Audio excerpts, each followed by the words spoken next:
ఇదిలా ఉండగా మాజీ ఎమ్మెల్యే వంశీ అరెస్టు పైన స్పందించారు గుడివాడ ఎమ్మెల్యే రాము. గుడివాడ నియోజకవర్గంలో కూటమి పాలనలో దుర్మార్గాలకు తావులేదన్నారు.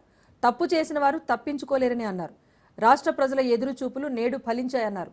చేసిన తప్పులను కప్పిపుచ్చుకోవటానికి మరిన్ని నేరాలు చేయటం వైసీపీ మూర్ఖత్వానికి నిదర్శనమన్నారు. గుడివాడ అరాచకాలు అవినీతిపై త్వరలో చర్యలు ప్రారంభమవుతాయని తెలిపారు.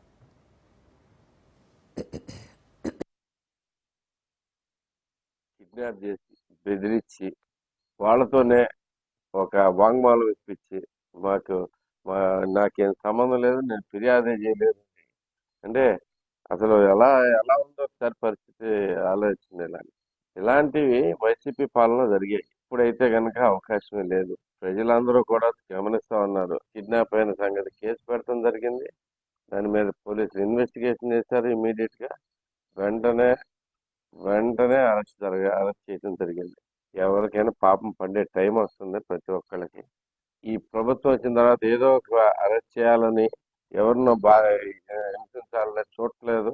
ఎప్పుడైతే నిజంగా అన్యాయం జరిగిందో దాని మీద పూర్తి ఆధారాలు ఉన్నాయో ఆధారాలను బట్టి అరెస్టులు కానీ మిగతా మిగతా కేసులు పెట్టడం కానీ జరుగుతూ ఉంది. సో తప్పకుండా మిగతా అన్ని చోట్ల కూడా ఇదే న్యాయం జరుగుతుందని చెప్పేసి మా గుడివాడ ప్రజలు కూడా ఎదురు చూస్తా ఉన్నారు. దాని గురించి కూడా అతి త్వరలోనే